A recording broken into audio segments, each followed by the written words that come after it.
더 좋았을 건데, 그런 식으로 우리는 항상 사랑을 필요해요. 남에게 잘 보이고 싶은 것도 결국은 사랑받고 싶잖아요. 그런 마음, 그리고 어떤 경쟁 심리도 남보다 더 뛰어난 위대한 존재가 되어서 남한테 사랑받고 싶은 마음, 인정받고 싶은 마음, 위대하게 평가받고 싶은 그런 마음들. 그리고 이 물질만은 결국은 이 물질이라는 걸 통해서 남에게 사랑받고 싶은 거예요. 그래서 물질이 중요한 게 아니라는 거죠. 이 물질이라는 걸 통해서 남한테 좀 대우받고 싶다. 그래서 여러분이 사실은 물질을 보려고 하는 것도 사실은 나를 사랑하기 위한 거예요. 왜냐하면 그 돈이 있으면 나를 좀 더 맛있고 좀 귀한 음식을 먹여줄 수 있잖아요. 돈이 있으면 나에게 좀 더 좋은 차, 좋은 집을 내가 선물해 줄 수 있잖아요. 그래서 여러분은 결국 사랑받기 위해서 모든 것을 하고 있다. 그래서 다시 한번 생각하면 여러분은 여러분을 사랑하지 않다라는 개념보다도 사실은 누구보다 여러분 사랑하고 있어요. 아, 여러분 그래서 지금 우울한 게 아니네요. 생각해보세요. 여러분은 지금 우울한 게 아니라 나를 좀 더 사랑하기 위해서 지금 노력하고 계신 거네요. 여러분이 지금 이 어떤 비싼 비용을 지불하시고 이 또 귀한 시간에 이 강의를 듣는 것도 나를 사랑하기 때문에 하나라도 더 배우고 이해하기 위해서 이렇게 저와 소통을 하는 거잖아요. 아, 그래서 여러분은 실제 여러분을 정말 사랑하는 사람이시네요. 그게 맞죠? 여러분은 실제로는 여러분을 사랑하는 사람이시네요. 그런데 내가 나를 사랑하지 않는다고 인정을 해버린 거죠. 잘못. 부정적으로 나를 잘못 알고 있다. 그렇게 볼 수 있습니다. 그래서 마지막으로는 나는 누구인가 어떤 주체성이 부족하다. 우리가 그러잖아요. 우리가 한 중학교 때 제가 항상 배웠던 주인정신. 나는 누구인가? 소크라테스의 나는 누구인가? 아주 유명한 명언이잖아요. 여러분 아시나요? 여러분 누구신가요? 나는 누구일까요? 그거를 몰라요. 여러분은 우울한 사람이 여러분이신가요? 지금 부정적인 삶에 낙이 없는 게 진짜 여러분의 모습인가요? 무기력한 그 모습이 여러분의 진짜 모습인가요? 아마 아닐 겁니다. 나는 누구인가? 나는 행복한 사람이고 나를 사랑하는 사람이고 내가 원한다라면 그 무엇이라도 이룰 수 있는 우주와 같은 존재, 신과 같은 그런 아름다운 존재라는 것입니다. 그런데 여러분은 이 우울증을 어떻게 하면 없애보려고 극복하려고만 했지 내가 누구인지에 대해서는 정작 아마 생각 많이 안 해보셨을 거예요. 그냥 심리학 책에서 성공학 책에서 우울증 극복하려고 하면 이렇게 하면 된다더라 하고 그런 식으로는 했지 진짜 근본적으로 내가 누구인가라는 거에 대해서 곰곰이 간절하게 나하고 대화를 해본 적이 있으시나요? 우리는 진정으로 자신의 마음속에 들어갔을 때 진정한 자기사랑과 행복과 평온함을 느끼게 됩니다. 저 역시도 이런 마음 공부를 한 10년 이상 그렇게 하면서 나는 누구인가가 참 어렵기도 하지만 가장 쉬워요. 나는 누구냐면요, 여러분. 저는 비록 지금 좀 부족하고 아쉬움이 많을 수 있지만 나를 사랑하는 청명입니다. 김영국입니다. 어찌됐든 나는 나를 사랑합니다. 그게 나라는 것입니다.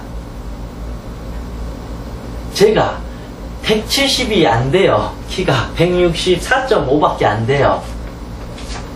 비록 나는 164.5밖에 되지 않지만 나를 사랑하는 저 영국이에요. 저 그렇게 큰 어떤 돈이 없는 사람이에요. 그렇지만 지금 열심히 해서 조금씩 벌어가는 내 모습이고 나를 사랑하는 것입니다. 비록 우리 부모가 돈 한 푼 없는 정말 시골 어떤 촌 사람이세요. 그래도 이 어머니를 사랑하고 감사함을 느끼는 청명입니다. 내가 170이 안 돼서 불쌍한 영국이, 소심한 영국이가 아니에요. 돈이 없다고 해서 정말 능력 없고 아무것도 못하고 부족하고 정말 손가락질 받을 영국이가 아닙니다. 우리 엄마가 하루에 빼 빠지게 한 달 동안 일해도 한 달에 50만원 벌어요. 장갑 공장에서. 그렇다고 해서 나는 장갑 공장 다니는 우리 엄마의 어떤 그 창피스러운 아들이 아니에요. 그 모든 것을 그냥 있는 그대로 인정해 줄 수 있고 그 자체로서 우리는 충분히 사랑하고 행복할 수 있다. 그래서 여러분의 모습도 제가 생각한 것처럼 아름다운 모습들이다. 그래서 그 아름다운 모습들을 이제 하나씩 인정, 수용, 받아들임을 통해서 우리를 찾아갈 수 있다. 그렇게 봅니다. 그래서 이쪽 내용의 결론은 그래서 마음 공부에 대한 우리는 관심이 부족했다. 우리는 몸이 아프면 아주 열심히 잘해요. 하다못해 감기 한번 걸려봐요. 다 약국 가잖아요. 감기 한번 걸리면 다 약국 가고 주사 맞으러 다 가요. 뭐 좀 몸이 아프면 당장 병원 가서 엑스레이 찍으려고 그래. 우리 다 해요. 아주 그냥. 그렇잖아요. 우리 또 다이어트 하려고 비싼 약도 먹고 또 비싼 데서 또 뭐 하고 살 빼려고 노력도 많이 하고 또 어떤 여성분들 같은 경우에는 얼굴이 이뻐지려고 막 1,000만원, 2,000만원. 또 남자분들 같은 경우에도 어떤 그 차를 위해서 더 이게 과부 생기기 위해서 비싼 차를 더 이렇게 살려고 그러고 그런 식으로 우리는 이 물질에 대해서는 몸에 대해서는 아주 투자를 잘해요. 그런데 마음에 대해서는 투자를 잘 안 해요. 이 내 마음이 우울하면 그냥 그런가 보다 하고 냅둬버려요. 언젠간 사라지겠지 라고 하는데 몸은 그렇게 내 손가락 하나가 진짜 조금만 이렇게 피나면 당장 우리 치료하고 붕대 감고 다는데 마음이 조금만 상처나도 우리는 안 해요. 정말 나쁜 사람이에요. 저도 그렇고 여러분도 그렇고 얼마나 못돼요. 자신한테 한번 물어보세요. 얼마나 못돼요. 그렇게까지 괴롭힐 이유가 없다. 그래서 제가 하고자 하는 핵심은 우리는 이 마음 공부에 대해서 죽는 그 순간까지 가야 돼요. 어떤 사람들 왜 마음 공부를 해야 되냐? 할 이유가 있냐? 마음 공부를 하는 핵심은 행복해지기 위한 거예요.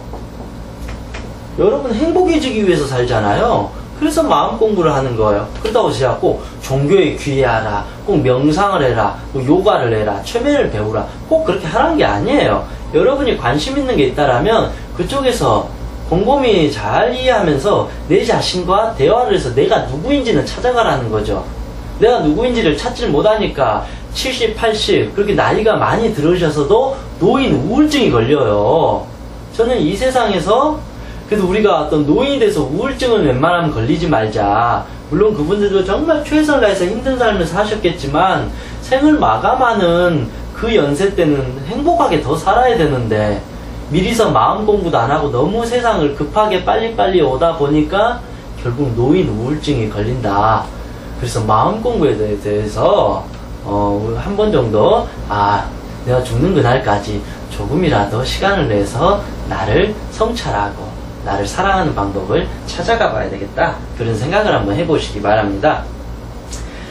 두 번째 단락이네요. 우울증의 심각성. 한국인은 누구나가 예비 우울증 요소를 갖고 있다. 제가 이 부분까지 설명드리면 좀 복잡하지만 간단하게 설명드릴게요. 우리 한국인의 정서를 보세요. 화병. 이 세상에서 외국에서 유일하게 이해 안 되는 한국인만의 두 가지 병이 있대요. 도저히 용납이 안 되고 이해가 안 된대요. 뭔지 아세요? 첫째, 신병, 무병, 그리고 두 번째, 화병이래요. 화병. 왜 한국인들은 그들만 왜 화병이 있을까? 서양 사람들은 그런 화병은 없는데 왜 한국인만 독특하게 그랬을까? 그게 한국인의 어떤 정서가 있어요. 한국인의 정서는 예로부터 어떤 그 예의 범죄를 중시 여겼잖아요. 동방 예의지구. 그러다 보니까 유교적 문화, 예의, 범절, 도덕, 양심. 그래서 남에게 피해를 주지 않는 그런 사상들이 아주 뿌리 박혀 있어요. 그게 좋은 모습인데 지나치게 예의를 보이려다 보니까 화병이 생겨요. 참아야 되잖아요. 귀머거리 3년, 벙어리 3년 해봐요. 사람 화병 생기잖아요. 그게 사실은 좋은 어떤 마음이지만 정작 그걸 경험한 사람은 미쳐버리는 거죠. 답답하고 스트레스 쌓이고 내가 살아있다라는 어떤 그 삶의 어떤 희망 같은 걸 못 느끼게 돼요. 그래서 우리 한국인의 어떤 정서가 예비 우울증을 누구나 갖고 있다. 그래서 우리 한국인은 착하게 살아야 되는 게 아니라 자유롭게 살아야 된다. 그랬을 때 예비 우울증이라는 딱지가 아마 떨어질 것입니다. 초등학교 때부터 우울증이 시작된다. 제가 우울증을